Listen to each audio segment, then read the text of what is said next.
السلام علیکم ورحمۃ اللہ وبرکاتہ۔ ڈاکو کے وعدے پر اعتبار نہیں کیا جا سکتا۔ بوڑھے کے ہونٹوں پر طنز کی مسکراہٹ آ گئی۔ اس نے کہا، جس آدمی کے دل میں دولت کی لالچ ہوتی ہے اس کی آنکھ میں غیرت نہیں ہوتی۔ اس زبان پر وعدے آتے ہیں اور اسی زبان سے ٹوٹ بھی جاتے ہیں۔ تم اس دنیا کے انسان ہو جہاں دولت پر اپنی بیٹیاں قربان کی جاتی ہیں۔ اور سنو میرے اجنبی دوست، تم مصری نہیں ہو۔ تمہاری آنکھوں میں سمندر کی چمک ہے، نیل کے پانی کی نہیں۔ تمہارے جسم سے مجھے سمندر پار کی بو آتی ہے۔ میں ریمینس کے مدفن کی تلاش میں آیا ہوں۔ مارکونی نے اسے غصے سے کہا، مجھے وہ مدفن بتا دو۔ میں بتا دوں گا، بوڑھے نے کہا۔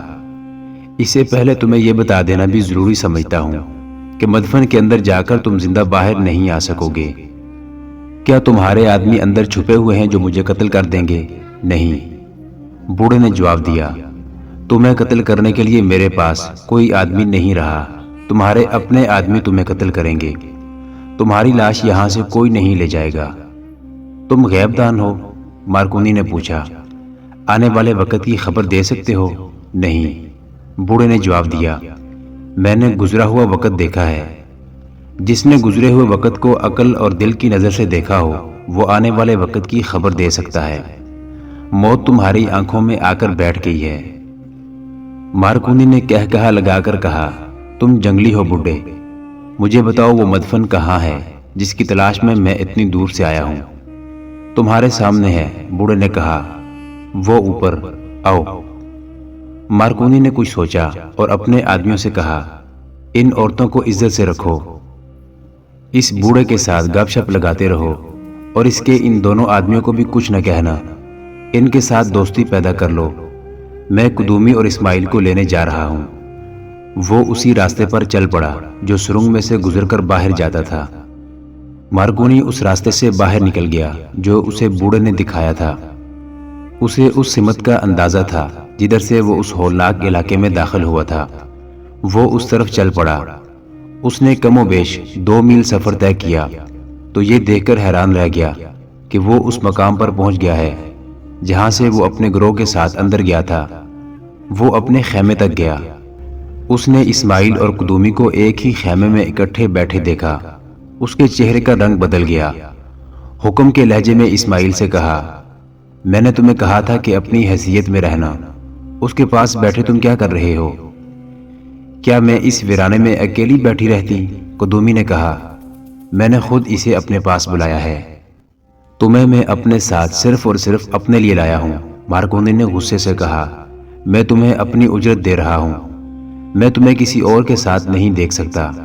اپنے گھر میں اپنے پاس 100 آدمیوں کو بلاؤ، یہاں تم میری لونڈی ہو۔ گزشتہ رات اسماعیل نے اس پر خلوص دل سے ایسا تاثر طاری کر دیا تھا کہ اس کے دل میں مارکونی کے خلاف شک اور ناپسندیدگی پیدا ہو گئی تھی۔ اسے وہ اب اپنا ایک گاہک سمجھنے لگی تھی۔ اب مارکونی نے اسے اپنی لونڈی کہہ دیا تو اس کے دل میں مارکونی کے خلاف نفرت پیدا ہو گئی۔ اس نے اچھے اور برے انسان میں فرق دیکھ لیا تھا۔ حالانکہ اسماعیل نے اسے بالکل نہیں کہا تھا کہ وہ اچھا آدمی ہے، بلکہ یہ کہا تھا کہ وہ کرائے کا گناہ گار اور اجرت لے کر قتل کرنے والا آدمی ہے۔ قدومی مارکونی کو دھتکار نہیں سکتی تھی کیونکہ وہ اپنی طے کی ہوئی اجرت پر آئی تھی جو وہ وصول کر کے گھر رکھ آئی تھی۔ آگے خزانے کے کچھ حصے کا وعدہ تھا جو مشکوک نظر آتا تھا۔ اس نے برداشت نہ کیا کہ مارکونی اسماعیل کے ساتھ بدتمیزی سے بات کرے۔ اسماعیل مارکونی کو خاموشی سے دیکھ رہا تھا۔ اس نے مارکونی کو بازو سے پکڑا اور ذرا پرے لے جا کر دھیمی آواز میں کہا، احمد درویش نے تمہیں شاید میرے متعلق کچھ بھی نہیں بتایا۔ میرے متعلق تم کچھ بھی نہیں جانتے۔ میں تمہیں اچھی طرح جانتا ہوں۔ تم میرے ملک اور میری قوم کی جڑیں کاٹنے آئے ہو۔ میں اتنا بڑا گناہ گار ہوں کہ کرائے پر تمہارا ساتھ دے رہا ہوں۔ میں تمہیں اپنا بادشاہ تسلیم نہیں کر سکتا۔ اپنی پوری اجرت لوں گا اور اگر خزانہ برآمد ہو گیا تو اپنا حصہ الگ وصول کروں گا۔ تم ایسی باتیں احمد درویش کے ساتھ کرنا، مارکونی نے اسے کمانڈروں کی طرح کہا۔ یہاں تم میرے ماتحت ہو۔ خزانہ جو نکلے گا وہ میری تحویل میں ہوگا۔ میں اسے جہاں چاہوں لے جاؤں۔ سنو سلیمان سکندر، اسماعیل نے پہلے کی طرح دھیمی آواز اور ہلکے سے تبسم سے کہا، میں جانتا ہوں تم مارکونی ہو۔ سلیمان سکندر نہیں ہو، میں ایک عادی مجرم ہوں۔ میں تمہیں خبردار کرتا ہوں کہ تمہاری باتیں مجھے مجرم سے مصری مسلمان بنا دیں گی، اور میں تمہیں خبردار کرتا ہوں کہ مسلمان قومی جذبے کا اتنا اندھا ہوتا ہے کہ اگر مسلمان کی لاش میں یہ جذبہ پیدا ہو جائے تو لاش بھی اٹھ کھڑی ہوتی ہے۔ تمہارا فائدہ اسی میں ہے کہ مجھے مجرم بنے رہنے دو۔ مارکونی نے محسوس کر لیا کہ یہ شخص بہت گہرا ہے اور پیچیدہ بھی، اس لیے اس سے اس موقع پر دشمنی مول لینی اچھی نہیں۔ اس نے اسماعیل کے کندھے پر ہاتھ رکھ کر اور دوستوں کی طرح مسکرا کر کہا، تم بلا وجہ کسی غلط فہمی میں پڑ گئے ہو۔ میں دراصل یہ نہیں چاہتا کہ یہ طوائف تمہارے یا میرے دماغ پر سوار ہو جائے۔ یہ بہت چالاک عورت ہے، یہ ہم دونوں میں غلط فہمی پیدا کر کے خزانے پر ہاتھ مارنا چاہتی ہے۔ مجھے اپنا دشمن نہ سمجھو۔ احمد درویش نے تمہیں بتایا نہیں کہ اس نے تمہارے متعلق کیا سوچ رکھا ہے۔ کیا تمہیں امید ہے کہ خزانہ مل جائے گا؟ مل گیا ہے، مارکونی نے جواب دیا۔ میں تم دونوں کو لینے آیا ہوں۔ اسماعیل اسے بڑی گہری نظروں سے دیکھتا رہا، قدومی بھی اسے دیکھتی رہی۔ اس کے چہرے پر ناپسندیدگی کے آثار بڑے نمایاں تھے۔ مارکونی نے اس آدمی کو آواز دی جسے وہ اونٹوں کی دیکھ بھال کے لیے چھوڑ گیا تھا۔ اسے کہا کہ وہ اونٹوں کو ایک دوسرے کے پیچھے باندھ کر لے آئے۔ خیمے بھی لپیٹ لیے گئے۔ مارکونی انہیں وہاں لے گیا جہاں اس کے دوسرے آدمی تھے اور جہاں فرعون رامینس کا خفیہ مدفن تھا۔ قدومی نے ایسی سرسبز جگہ دیکھی تو بہت حیران ہوئی۔ ایک اونچی پہاڑی کے دامن میں ننھی سی جھیل تھی۔ پہاڑی کے نیچے سے پانی پھوٹتا تھا۔ یہ قدرت کا کرشمہ تھا۔ مارکونی ننگے قبیلے کے بوڑھے سردار کے پاس چلا گیا۔ اسے مدفن کا سراغ لگانا تھا۔ قدومی اسماعیل کے ساتھ ادھر ادھر ٹہلنے لگی۔ اسے ایک چھوٹے سے بچے کی لاش پڑی دکھائی دی۔ بچہ ننگا تھا اور اس کا جسم خون میں نہایا ہوا تھا۔ قدومی خوف سے کانپنے لگی۔ کچھ اور آگے گئے تو دو لاشیں اکٹھی پڑی تھیں۔ یہ بڑی عمر کے آدمیوں کی تھی، دونوں میں تیر پیوست تھے۔ اور جب وہ اسماعیل کے ساتھ فراخ جگہ گئی جہاں مارکونی کے آدمی اوپر سے اترے تھے، وہاں اسے کئی اور لاشیں نظر آئی۔ ان میں 5-6 لاشیں بچوں کی بھی تھیں۔ تمام لاشوں کے منہ اور آنکھیں کھلی ہوئی اور چہروں پر اذیت اور کرب کے بھیانک اثرات تھے۔ قدومی کسی بڑی ہی حسین دنیا کی عورت تھی۔ اس نے ایسا ہیبت ناک منظر کبھی خواب میں بھی نہیں دیکھا تھا۔ ایک بہت ہی چھوٹے سے بچے کی لاش دیکھ کر اس کی چیخ نکل گئی۔ مارکونی کے 3-4 آدمی چیخ سن کر دوڑے آئے۔ قدومی کو چکر آ گیا تھا اور اسماعیل نے اسے تھام لیا تھا۔ مارکونی کے آدمی کو بتایا گیا کہ وہ لاشیں دیکھ کر ڈر گئی ہے۔ ایک آدمی اس کے لیے پانی لینے کو دوڑا۔ قدومی جلدی سنبھل گئی۔ اس نے پوچھا کہ یہ مرنے والے کون تھے اور انہیں کیوں قتل کیا گیا ہے۔ قدومی نے اسماعیل کی طرف دیکھا۔ اس کا رنگ پیلا پڑ چکا تھا۔ اسماعیل نے کہا، ہم سے یہ لوگ اچھے تھے جو اس خزانے کی رکھوالی کر رہے تھے۔ یہ ننگے آدم خور دیانتدار تھے جنہوں نے جان دے دی، خزانے کا بھید نہ بتایا۔ اگر یہ فرعون کا مدفن اکھاڑ کر مال و دولت نکال لے جاتے تو انہیں کون پکڑ سکتا تھا، مگر یہ دیانتدار تھے۔ ہم ڈاکو اور قاتل ہیں جو اپنے آپ کو مہذب سمجھتے ہیں۔ یہ مارکونی کی کارستانی ہے۔ میں اس خزانے سے کچھ بھی نہیں لوں گی جس کی خاطر ان معصوم بچوں اور بے گناہ آدمیوں کو اس بے دردی سے قتل کیا گیا ہے۔ قدومی نے کہا، ان کے پاس کوئی ہتھیار نظر نہیں آتا، یہ نہتے تھے۔ اس وقت مارکونی بوڑھے کے ساتھ ایک چٹان کے پیچھے گیا ہوا تھا۔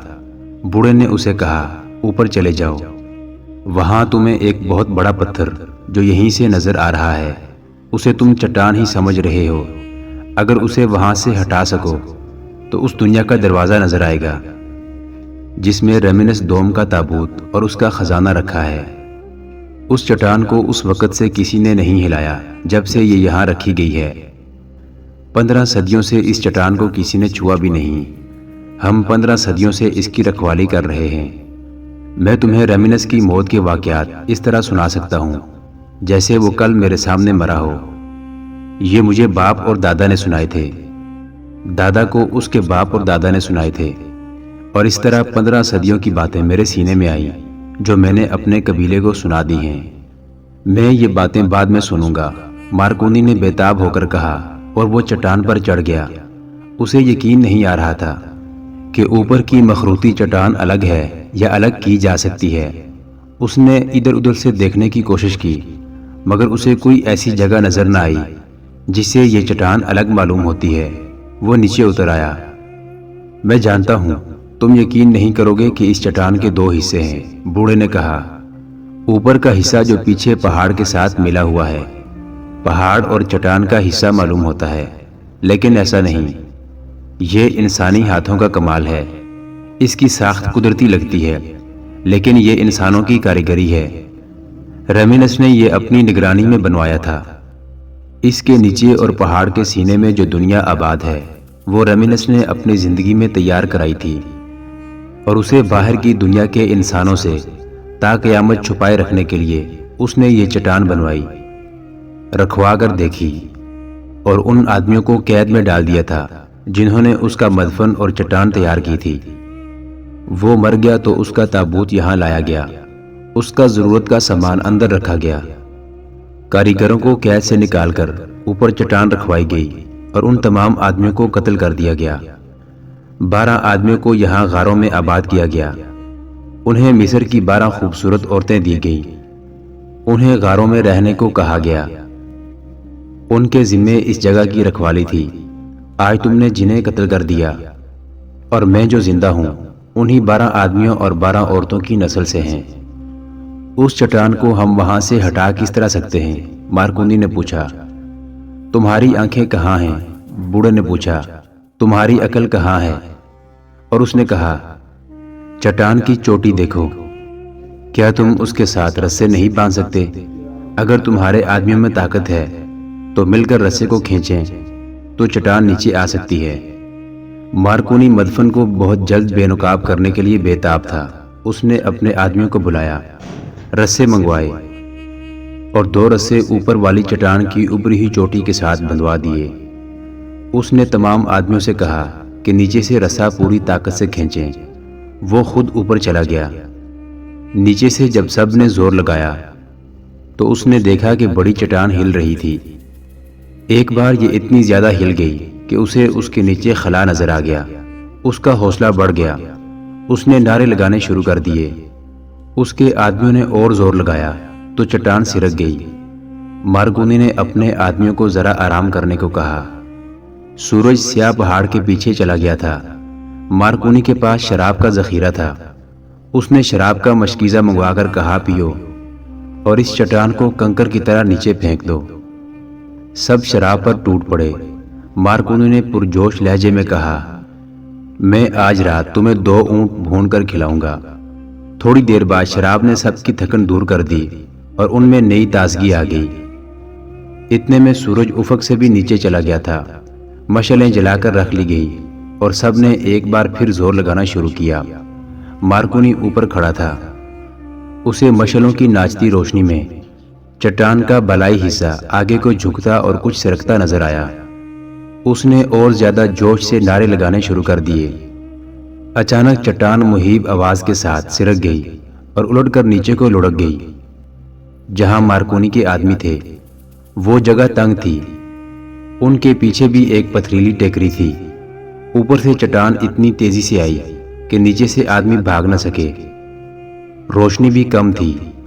پہاڑوں اور چٹانوں میں گھری ہوئی یہ دنیا بیک وقت کئی ایک چیخوں سے لرز اٹھی اور سکوت طاری ہو گیا۔ مارکونی دوڑتا نیچے آیا، ایک مشعل اٹھا کر دیکھا۔ گری ہوئی چٹان کے نیچے سے خون بہہ رہا تھا۔ کسی کا ہاتھ نظر آ رہا تھا، کسی کی ٹانگ اور کسی کا سر، اور کچھ ایسے بھی تھے جو درمیان میں نیچے آ گئے تھے۔ مارکونی کو کسی کے دوڑنے کی آہٹیں سنائی دی۔ کوئی بچ گئے تھے، وہ بھاگ گئے تھے۔ اس نے ٹیکری پر دیکھا، وہاں 4 انسان کھڑے تھے۔ ایک بوڑھا تھا، دوسرا اسماعیل، تیسرا مارکونی کا ایک ساتھی جو ہانپ رہا تھا، وہ بھاگا نہیں تھا، اور چوتھا انسان قدومی تھی جو سراپا خوف بنی کھڑی تھی۔ مارکونی آہستہ آہستہ ٹیکری پر آیا۔ اس نے چاروں کو باری باری دیکھا۔ سب خاموش تھے۔ سب سے پہلے بوڑھا بولا۔ اس نے کہا، میں نے تمہیں خبردار کر دیا تھا کہ مجھے تمہاری آنکھوں میں موت نظر آ رہی ہے۔ میں نے اپنے فرض کو نظر انداز کر کے تمہیں یہ بھید بتا دیا تھا کہ یہ موت کا بھید ہے، اور موت میرا فرض پورا کر دے گی۔ کیا تم واپس چلے جاؤ گے؟ نہیں، مارکونی نے آہستہ سے کہا، میرے یہ ساتھی میرے ساتھ ہیں، یہ میرا ساتھ دیں گے۔ اس نے ان سے پوچھا، معلوم ہوتا ہے کوئی زندہ نکل گئے ہیں، کون کون بھاگا ہے؟ مجھ سے پوچھو، بوڑھے نے کہا، تمہارے 4 آدمی میرے 2 آدمیوں کے ساتھ بھاگ گئے ہیں۔ میرے آدمی انہیں باہر کا راستہ نہیں بتائیں گے، انہیں اب اندر ہی بھٹک بھٹک کر مرنا ہے۔ بہتر ہوتا کہ وہ چٹان کے نیچے آ کر مر جاتے، یہ موت آسان تھی۔ آج رات کے لیے یہ کام بند کر دو، میں صبح تمہیں اندر لے جاؤں گا۔ مارکونی پر اس حادثے کا کوئی اثر معلوم نہیں ہوتا تھا۔ اس نے بوڑھے کو اپنا کھانا کھلایا۔ اسماعیل نے بوڑھے کو ایک چادر دی جو اس نے اپنے اوپر ڈال لی۔ قدومی پر خاموشی طاری تھی۔ وہ ان عورتوں کو بھی دیکھ چکی تھی جنہیں مارکونی نے یرغمال بنا کے رکھا ہوا تھا، وہ اب کسی اور جگہ تھی۔ تم میرے ایک آدمی کو کھا گئے تھے، مارکونی نے کہا، اس سے پہلے تم نے کتنے انسان کھائے ہیں؟ جتنے ہاتھ لگ سکے، بوڑھے نے جواب دیا۔ میں بتا نہیں سکتا کہ ہماری نسل میں انسانی گوشت کب داخل ہوا۔ جو تاریخ میرے کانوں میں ڈالی گئی ہے اس میں 15 صدیوں پرانی ایک پیشین گوئی شامل ہے۔ کسی نے کہا تھا کہ جو لوگ خدائے رمینس کے مدفن کی حفاظت کریں گے انہیں ریگزار اپنی ٹھنڈی آغوش میں رکھے گا، انہیں پانی اور سائے سے محروم نہیں ہونے دے گا، انہیں دنیا کے لالچ سے آزاد کر دے گا، انہیں سونے چاندی، عورت اور شراب کی خواہش سے آزاد کر دے گا، انہیں یہ بھی ضرورت نہیں رہے گی کہ وہ اپنے سطر ڈھانپیں، ان کے دلوں میں ایک دوسرے کی محبت ہوگی، ان میں کوئی لالچی نہیں ہوگا۔ لالچ ہی انسان کو قاتل، ڈاکو اور بددیانت بناتی ہے۔ وہ کبھی دولت کا لالچ کرتا ہے اور کبھی عورت کا، اس کا دین نہیں رہتا۔ لالچ فساد کی جڑ ہے۔ ہمیں اس لعنت سے آزاد کر دیا گیا تھا اور کہا گیا تھا کہ ایک وقت آئے گا کہ رمینس کے محافظ انسان کا گوشت کھائیں گے، یہاں سے باہر جائیں گے، انسان کا شکار کھیلیں گے، اور کوئی جانور ملے تو اسے بھی کھائیں گے۔ اگر نہیں کھائیں گے تو ان کی نسل ختم ہو جائے گی۔ کیا تم آج بھی فرعونوں کو خدا سمجھتے ہو؟ قدومی نے بوڑھے سے پوچھا۔ انسان بڑی کمزور چیز ہے، اپنے خدا بدلتا رہتا ہے، بوڑھے نے کہا، اور کبھی انسان خود ہی خدا بن جاتا ہے۔ اس وقت تم لوگ میرے خدا ہو، کیونکہ میری جان اور میری بچوں کی عزت جو تمہاری قید میں ہے تمہارے ہاتھ میں ہے۔ میں نے تم پر یہ راز تمہیں خدا سمجھ کر فاش کر دیا ہے، کیونکہ میں مرنے سے ڈرتا ہوں اور اپنی بچیوں کو بے آبرو کرنے سے ڈرتا ہوں۔ فرعون نے بھی تمہاری طرح اپنے وقت کی مخلوق کی گردن پر بھوک اور بیگار کی چھری رکھ کر کہا تھا کہ میں خدا ہوں۔ انسان نے مجبور ہو کر کہا، ہاں تم ہی خدا ہو۔ بھوک اور مفلسی انسان کو حقیقت سے بہت دور لے جا کر پھینک دیتی ہے۔ اس کے اندر کا انسان مر جاتا ہے۔ جسے حقیقی خدا نے اشرف المخلوقات کہا تھا، اس کا صرف جسم رہ جاتا ہے۔ جسے پیٹ کی آگ جلاتی ہے تو وہ اس انسان کے آگے سجدے کرنے لگتا ہے جو اس کے پیٹ کی آگ ٹھنڈی کرتا ہے۔ انسان کی اس کمزوری نے بادشاہ پیدا کیے، ڈاکو اور رہزن پیدا کیے، انسان کو حاکم اور محکوم، ظالم اور مظلوم بنایا۔ لوگ کہتے ہیں کہ انسان کو بھوک نے بدی سے آشنا کیا، یہ غلط ہے۔ انسان کو بدکار زر و جواہرات نے بنایا ہے۔ تم کون ہو؟ کیا ہو؟ اس نے قدومی سے پوچھا، ان میں سے کسی کی بیوی ہو؟ ان میں سے کسے اپنا آدمی کہہ سکتی ہو؟